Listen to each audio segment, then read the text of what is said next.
The sea has long been a lure for many. It calls to romantics, dreamers, and prospectors. Among them, treasure seekers looking for riches. One wanted more than wealth. This search was an obsession for Burt Webber, Jr.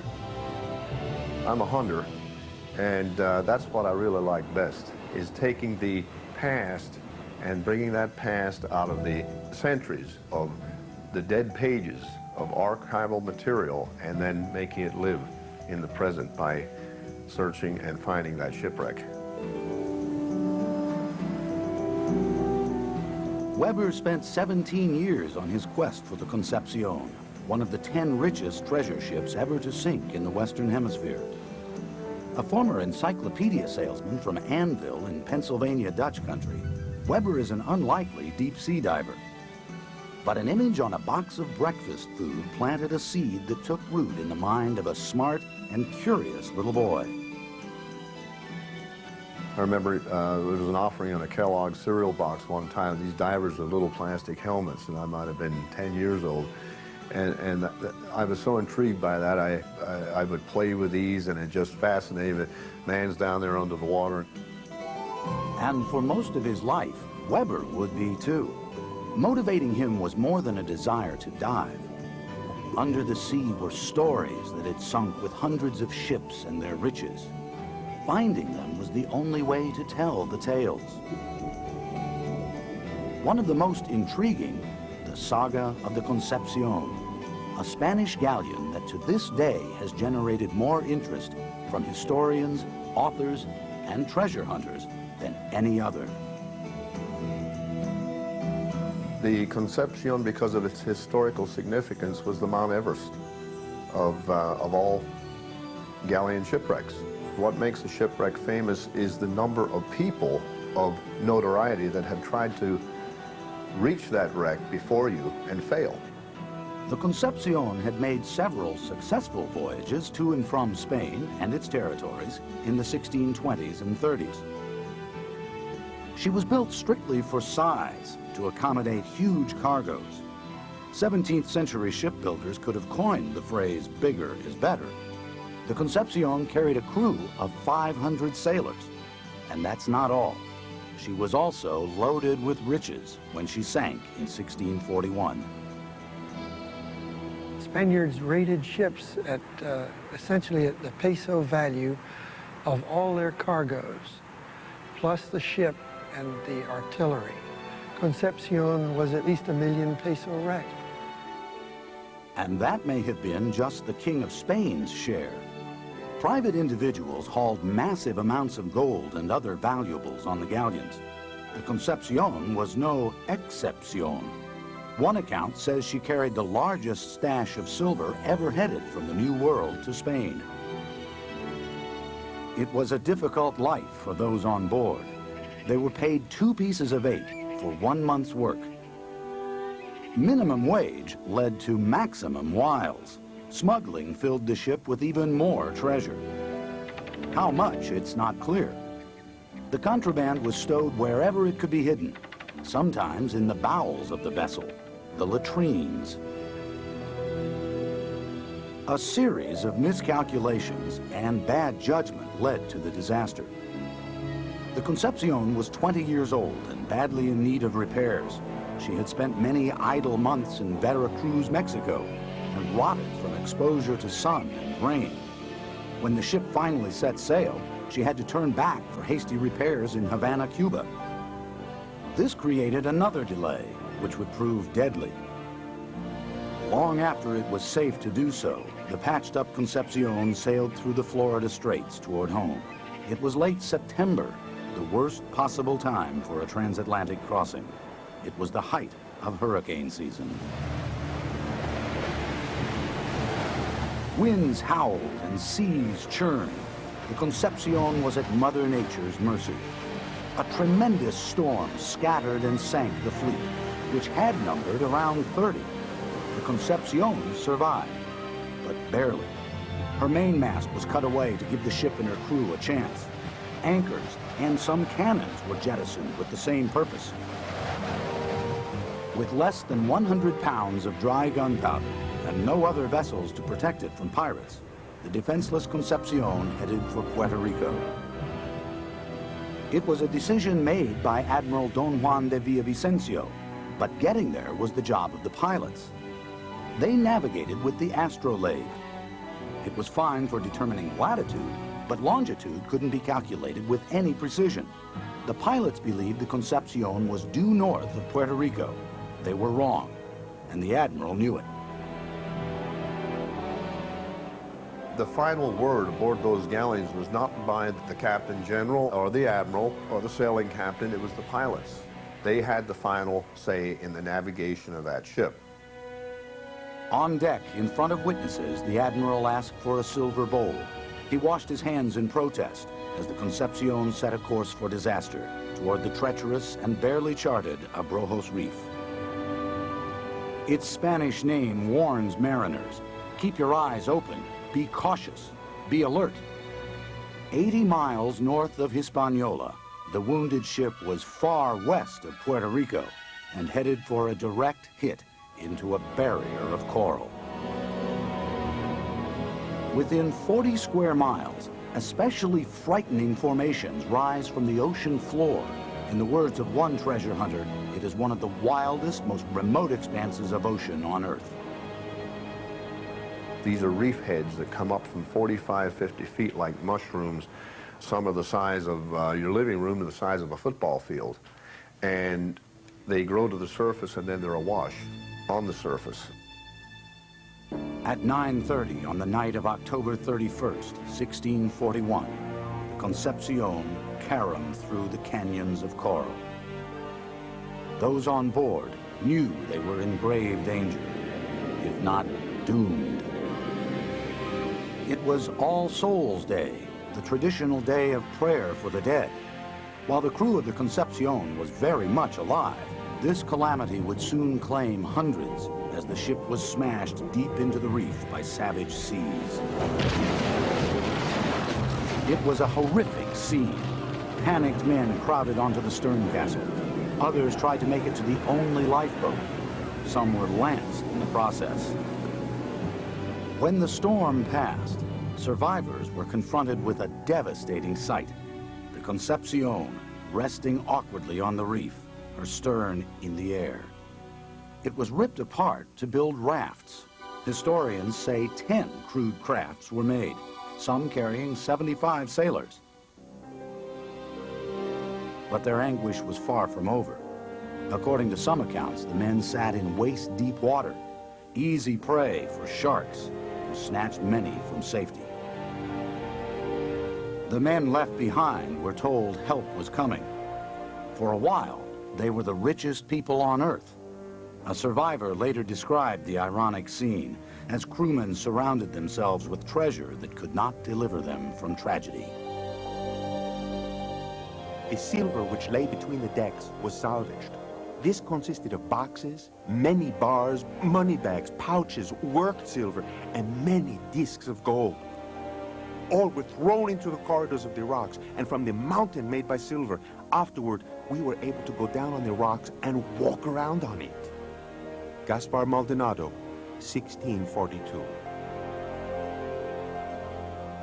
The motive for doing that was to leave a sign. There's nothing out there on the bank that protrudes above the ocean floor. And their explanation was we piled it there as a sign so we could get back to the wreck and it would make the accessibility of the treasure much easier to salvage. Better than any treasure map, a mountain of money was the ultimate reference point for many who had every intention of coming back and getting it. But it was a dangerous and unguarded reference point, a signal, an invitation to anyone, not just those who put it there.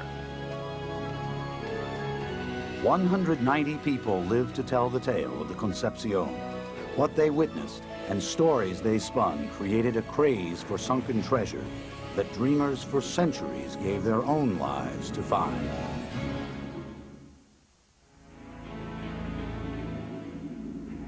It took 11 days for the Concepcion to sink into her grave. The coral upon which she was perched prevented a swift death. By the time she was all the way under, the ship's commanding officer had made it to the shores of Hispaniola. The admiral absolved himself of any blame for what happened. At hearings, he convinced officials that the pilots were responsible for the catastrophe. They were arrested, but escaped and were never seen again. Spain quickly mounted efforts to find the Concepcion. The Crown didn't give up on treasure ships. Even after they were lost, the once mighty empire couldn't afford to.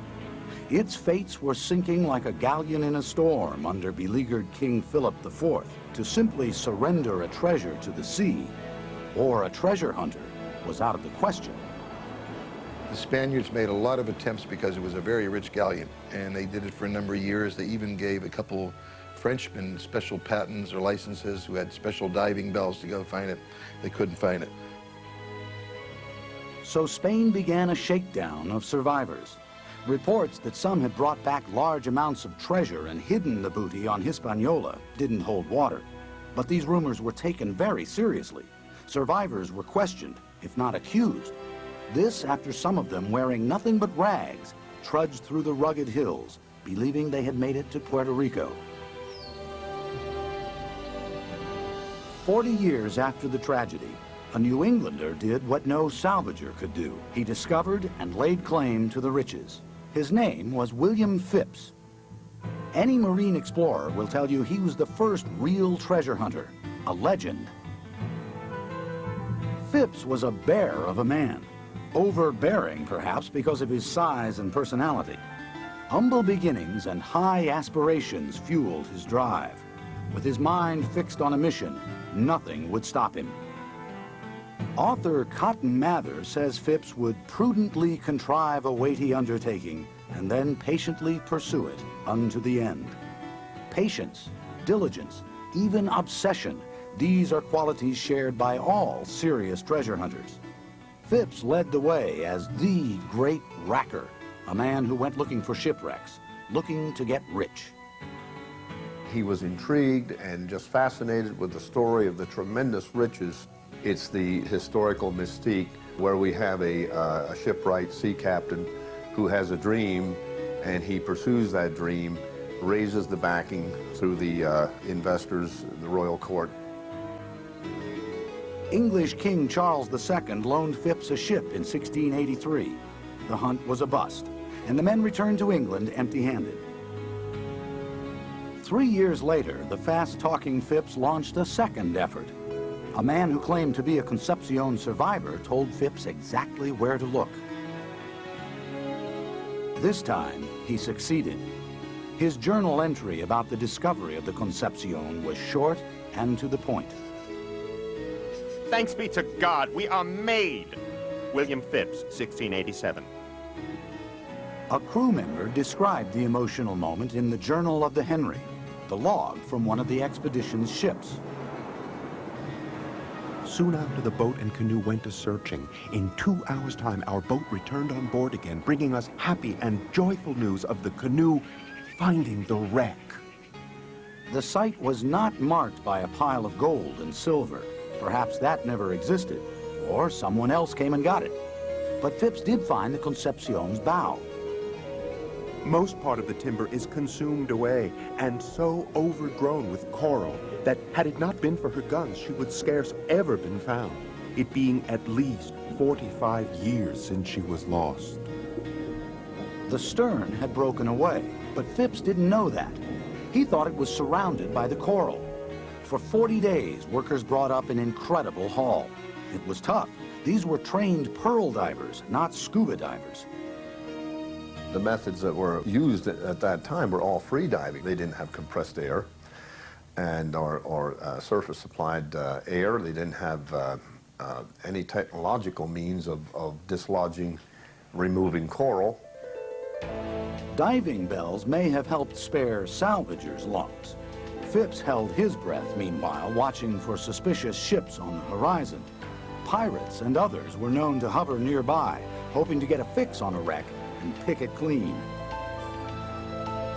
Phipps made it back to England safely, hailed as a hero upon his return. Phipps unloaded 25 tons of silver. a little gold, and some gemstones. At the time, the biggest haul of treasure from any vessel ever. Yet it's believed to have been just a fourth of the Concepcion's cargo. So Phipps got just some of it. But the take was enough to run a whole country and thrill Phipps's backers. Among them, England's new King James II. The payoff, according to some Concepcion experts, was 100 times the investment. That's his big find. He found the Concepcion. His family's rich today, hundreds of years later. Phipps's discovery changed the course of American history. As a reward, he was named the first governor of colonial Massachusetts. There he outlawed the witch trials, if only to save his wife's skin. She was accused of practicing black magic. I found that the devil had taken upon him the name and shape of several persons who were doubtless innocent. William Phipps, 1692. But Phipps foundered as a landlocked political leader. He died before having to answer charges of incompetence. The life and legend of William Phipps inspired his 20th century counterpart. Burt Webber learned from Phipps that even the greatest treasure hunters met with disappointment and even failure before staking their claims. 300 years after the Concepcion sank, the words of Joseph Conrad echoed in Burt Webber's ear. There are few things as powerful as treasure once it fastens itself upon the mind.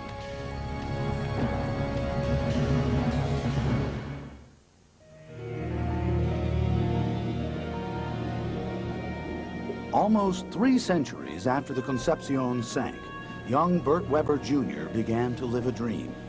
Dazzled by deep-sea adventures, he couldn't let go of an image that had such an intense, enduring impact. Webber was in deep as he watched John Wayne starring as a South Pacific helmet diver searching for pearls in Wake of the Red Witch. The best-selling novel that enthralled thousands now comes to the screen to thrill millions. You go down there and there's a giant octopus and you beat him up, and there's a skeleton still with his bony grip on the helm. And you go in the hold, and there are all the treasure chests, you know, just waiting. This is how the obsession developed. Surely Webber was one of few children swimming with mask and fins in Pennsylvania's mountain streams. After high school, Webber entered the Divers Training Academy in Miami. While there, he traveled to a museum in the Florida Keys. Here, a vault full of recovered treasure and another world were opened for Webber by the man who would become his mentor, Art McKee, the father of modern-day wreck hunting. McKee was not only an expert diver, he realized the importance of properly excavating a site. I thought, when I get out of diving school, others may be pursuing the commercial fields of underwater welding and modern shipwreck salvage and refloating and all that kind of thing, but this is what I'm going to find out, how you get into it and what you do. It was an exciting time for Webber. He himself was becoming an ace in salvage and the use of magnetometers. Tools of the treasure hunting trade, they measure the intensity of the Earth's magnetic field. 38, 37, 38, 39. When passed over metal, inconsistencies result, sounding an alarm. This was also a frustrating period. Webber's sights were set on the Etosha, a galleon that went down in 1622. Webber's heart sank when flamboyant Mel Fisher found it first. Years of work were wasted. It was a crushing defeat for Webber, whose research, equipment, and crews were second to none. It may be a rival, it may be what you might term as the enemy, but if they have done something that was hard worked for and hard won, I'm the first one that will recognize that. Okay, I just happen to have a couple of documents here. A fellow treasure hunter, Jacques Haskins, lifted Webber's spirits when he brought the Concepcion to his attention. Conception testimony? Haskins is an authority who had thoroughly researched the ship's history in the mountain of documents at Seville's Archives of the Indies. Spain kept great records, resources rich with clues, if you know how to read them. Haskins did what some thought impossible, if not unthinkable. He taught himself Spanish, contemporary and archaic, and learned to interpret page after page after page of documents with the goal of finding treasure. The task took Haskins years. They wrote with such a rolling, the notary wrote what we call a rolling handwriting. Paleography was extremely difficult. You had to get into the swing of how this guy made his Z's and how he made his C's, and like today, no two people write exactly the same. I became convinced, as Haskins was, that this was a doable wreck. It was findable. And what intrigued me was the fact that nobody could find it. Though many for 3 centuries had tried, Mel Fisher and Jacques Cousteau were among those who abandoned quests. Webber left nothing to chance. He knew he would eventually find the Concepcion in Dominican Republic waters. To avoid hassles from the government and to enlist the country's help for protection on the high seas, Webber agreed to give them half of what he found. He also took aerial photos of the entire search area.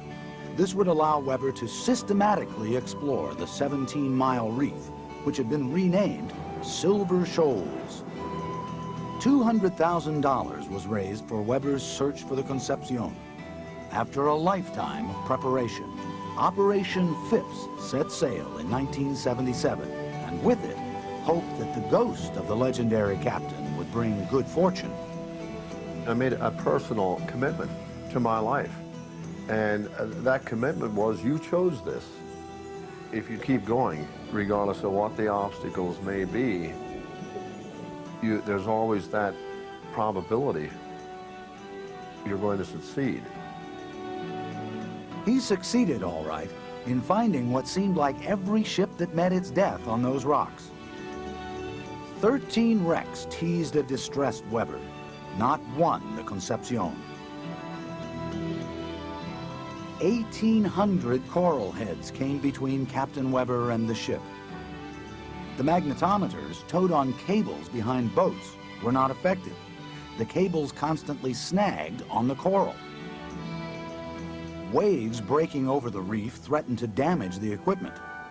And because the formations towered from the ocean floor, the devices couldn't get close enough to read a target, if there was one. But this wasn't the worst of it on this toxic trip. Slowly but surely, the captain and his crew were being poisoned. During their 5-month odyssey, they had eaten fish that feed on reef coral. They can cause serious illness, and did. Ciguatera is its name.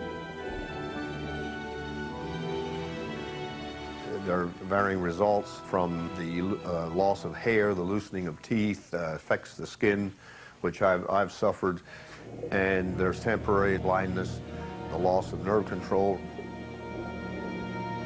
The drama and disaster that had plagued the Concepcion herself was playing out again, hundreds of years later. First the magnetometers, and now illness forced an end to Operation Phipps. We were mentally washed out. We were physically washed out as well from the Ciguatera and from long, long days and weeks and months of exposure out there on that reef. When we left there, it was, we're defeated. We can't find it. But Webber wouldn't give up.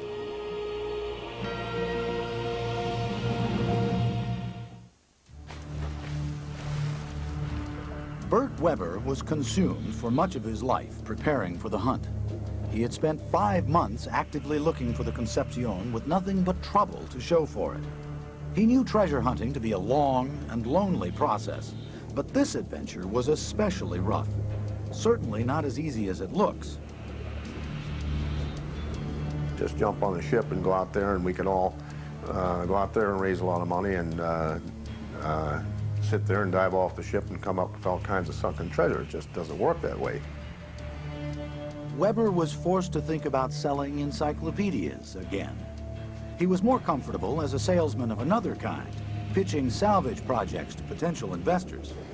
He didn't know he'd have to do it again soon, because at this time, Webber couldn't consider another hunt for the Concepcion. He had 5 kids to support, you know, and he had to do all this menial work, and he was working, I guess, in his father's garage and this, that, and the other thing, and really it was a low point in his life.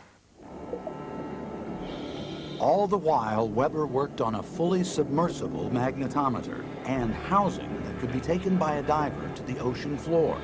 It was an achievement he would need as opportunity finally knocked for Webber in a very big way. In late 1977, Jack Haskins was led to a historian who opened the door to the discovery. One day he wrote me a letter and said, "Oh, by the way, Jack, I have the log of the Henry. Do you have that?" I was thunderstruck. I couldn't believe it. Here's a guy casually mentioning he's got the log of the Henry, and I've been looking for that for years. The Henry of London was one of William Phipps's salvage ships. It had found the Concepcion wreck site. The log is the equivalent of the black box on airplanes. For Burt Webber, a literal treasure map. There is not a treasure hunter in the world that would not have cut off the old expression, the right arm for the log of the Henry. One thing in the log struck them in particular, a specific entry referring to 6 miles. I said, 6 miles? That's the Half Moon Reef. I knew right then that's the Half Moon Reef. I knew positively now the general area where the wreck would be, and said, I was right, we missed it. It's a weak magnetic target. We just knew in our heart of hearts this would take us to the ship, and it did. Webber deciphered the old compass readings that were no longer valid and converted them to standards used today. They revealed he had indeed been very close when he had given up the first time out. Now Webber knew exactly where to go. He could pinpoint the needle in the haystack and comb a tiny portion of the area he searched in his original hunt at Silver Shoals. Webber knew the spot like his own backyard. Less than a year after failing to find the Concepcion, Webber was on his way to success. The new expedition was manned with the same crew from Operation Phipps. This tough bunch had survived serious illness, disappointment, and even Webber himself. He runs a very, very tight ship indeed. And he's very much by the numbers sort of a guy. This meant no liquor and no women. Not even pictures of them in magazines were allowed to come along for the ride. The Concepcion would be the only object of desire. If these men were going to read anything, they're going to read books on diving, they're going to read books on treasure hunting, they're going to read books that are going to enhance their ability to contribute to this operation, and I didn't see anything in those magazines, and when the ship left port, they went over the side. It was precisely such focus that had brought Webber this far. The deal with the Dominican Republic was still intact. 5 days after arriving at Silver Shoals, treasure hunter Burt Webber found what had occupied every waking moment of his life, the wreck of the Concepcion. All of a sudden, here's a Spanish 8 real, and I controllably went to the surface, and I said, praise God, we found it. And ironically, that's what Phipps said too. All right, look at that! You got one. That's it. Woo-hoo! All right. Hey, look at this first one. That's beautiful. Look at that, Bob. That is it. On the coin were designations confirming it was from the Concepcion. The OM indicated it was from Mexico City. The ship had been loaded with silver from the mint there. The P was the assayer. the personal stamp of the man who at that time assured weight and purity. Other coins were dated, not one after 1641, the year the Concepcion sank. 6,000 were found in one day, some in clumps of coral weighing 200 pounds. The money hold, as divers called it, delivered. Oh, I got so many damn coins, I had to put them in 2 bags. I counted weighs like dollars. Scoop down there and pick them up right and left. I started getting into colorations of debris and so forth, and found a pot. It turned out to be a chamber bucket. And in the bottom was a piece of 8, or 2 of them rather, fused into the bottom. I knew in those days that they were into smuggling, but it seemed a little ridiculous. Webber was delirious with anything brought to the surface. He delighted in tradition with his English crew, drinking in victory. So when they'd have tea, and if I was not out on the reef and I was aboard the Dominican commander and we'd have our tea out of a Ming Dynasty teacup. Divers vacuumed, brushed, and sawed away the centuries that had covered the Concepcion's cargo. Among the finds were remnants from William Phipps's salvage. So was indigo. A crew member used the ink to draw past and present together, creating this rendering of the Concepcion. One of the most important discoveries was an astrolabe. Was this perhaps the very instrument used by the pilots to steer the Concepcion to this spot? We all love to find astrolabes because they're so rare. There's only 67 known to exist in the world today, and they all came off of shipwrecks. And this sword, was it what sliced into survivors who had tried to climb aboard the only lifeboat? Was this the silver bowl in which Admiral Don Juan de Villavicencio washed responsibility from his hands? Webber finally found success, but he might not have lived to fully enjoy it. An accident at work one day almost killed him. While underwater, he had breathed in carbon monoxide instead of oxygen. The unconscious captain was saved by his men. Webber was airlifted to Puerto Rico, where he recovered. Even triumph, it seemed, was a trial. How fitting, the man to whom nothing came easily, especially good fortune. Word of Webber's achievements spread quickly among his financial backers and other boosters. None was happier than Art McKee, Webber's mentor. I remember when my dad watched that on television for the very first time, tears rolled down his face. He was incredibly proud of Burt Webber. When Burt found it, I was pretty happy because he was also a determined guy and he deserved to find it. I don't like when guys go out in one day and find something.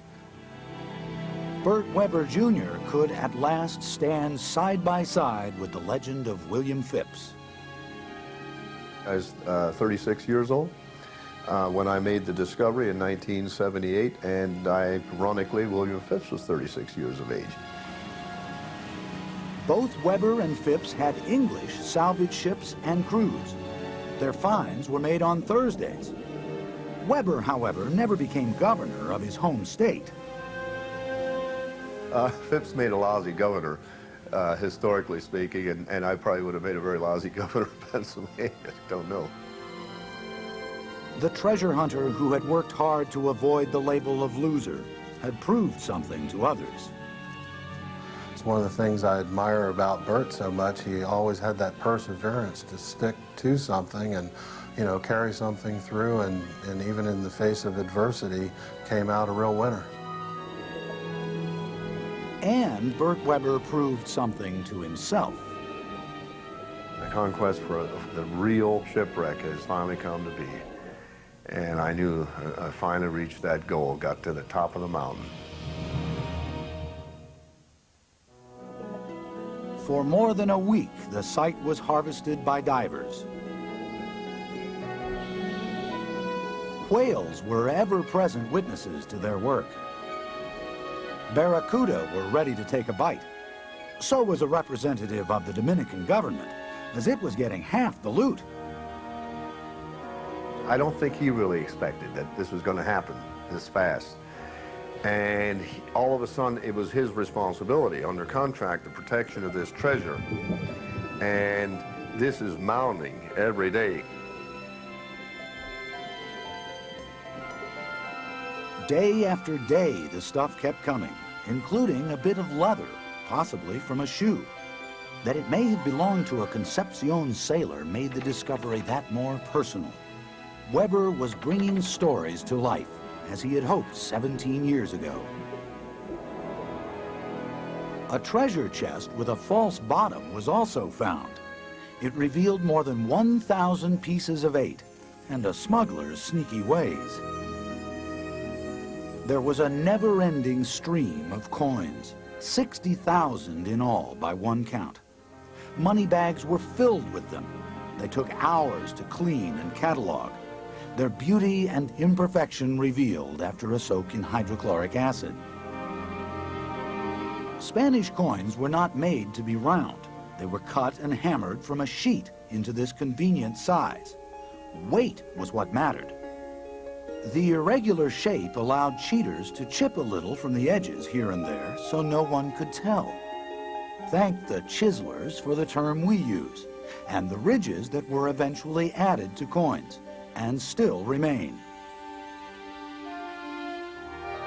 After 9 days, the Dominicans ordered Webber to make land for a show and tell. A military convoy was established, guards all the way around the ship. We came into port, investors from that were associated with the investment banking firms that raised my capital. They flew down. We had a big party in Puerto Plata. Burt Webber was big news as the new year passed. News shows and magazines were among those in 1979 to feature his find. Jacques Haskins was ecstatic. He cut short a vacation and traveled to Silver Shoals to take part in the triumph.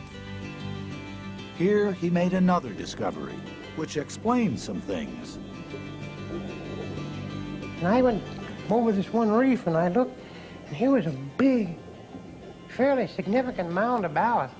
And I looked back here, and there was ballast. I said, that's where the stern castle was, that's where the center of the ship was, and that's where the bow was. The stern had broken off and moved centuries ago.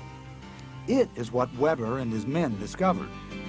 The trail of ballast stones led to the rest of the ship about 125 yards away. That is the Phipps site. Webber, like Phipps, believed the stern had been incorporated into the coral. Now it was clear Webber had based his first search on bad information. We knew by the coral configuration that where we were at the time could not be the main wreck site. But we were into such an abundance of treasure, it didn't matter. We'd get to the other place later, and which we did. There was another puzzle, and it involved this, a fabulous chain. It was one of just a couple found in a year of diving at the site. There were a few impressive bars, too, but that's it. Webber never really struck gold. So where was it?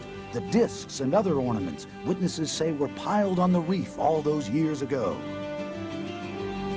I started to take that reef down, that stern reef, systematically, cutting 15 feet down in and over 25 feet into the reef, and found the breadcrumbs that dropped through the cracks in the floor, so to speak, which involved the recovery of several thousand coins, 2 more bronze astrolabes, silver plates, candlestick holders.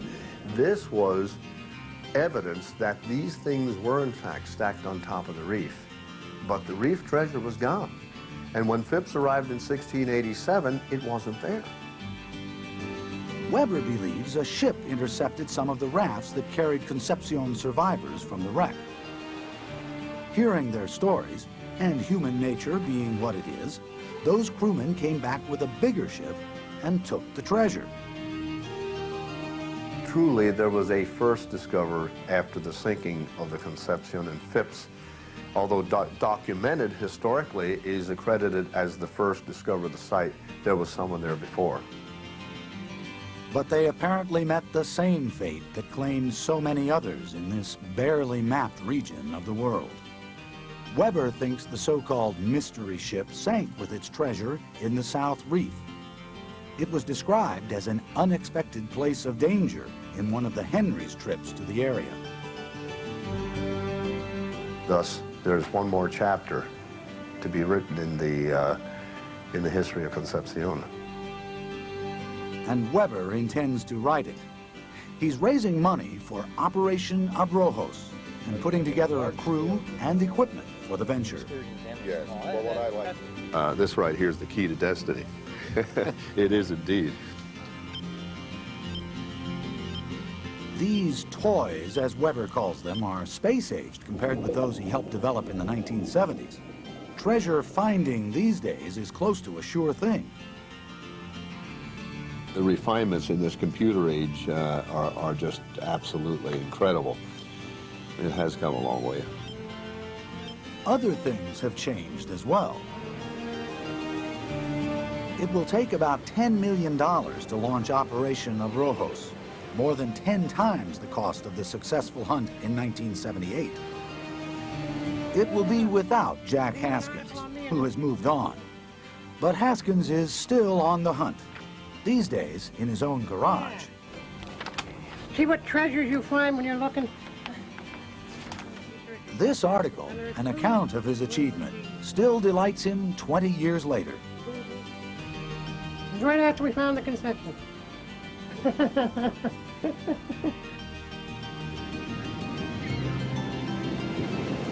The experience is just as fresh yet enduring for diver Mike Gardner. Down the road, as you grow older in life, and you know, that's one instance where fantasy was turned into reality. And disappointment for some who believed the Concepcion treasure to be worth $40 million or more. The 1,000 artifacts recovered are appraised at only $13 million, but they may be invaluable as a teacher.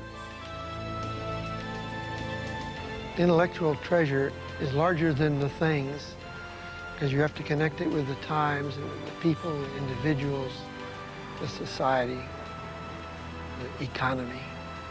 If you can do all of those things, you've got a real treasure. It is on display in Santo Domingo's Las Casas Reales Museum. Spain may not have recovered what it lost, but another country has benefited from what was found. The people of the Dominican Republic own coins and other artifacts thanks to the efforts of a treasure hunter. It's a legacy unique to the Concepcion. The exhibit has toured the United States and other countries during the past 2 decades. Each time someone takes a look at these things, they stimulate interest in people, generate conversation about history. The connection between past and present is made. Coin shops offer pieces of 8. You can buy a Concepcion coin for about $100, though its economic worth is constantly challenged. Dealers agree the value is in the story behind it. There's no debating that the saga of the Concepcion is rich in many ways. Webber's own association with the Concepcion has little to do with financial gain or even glory. It has everything to do with commitment.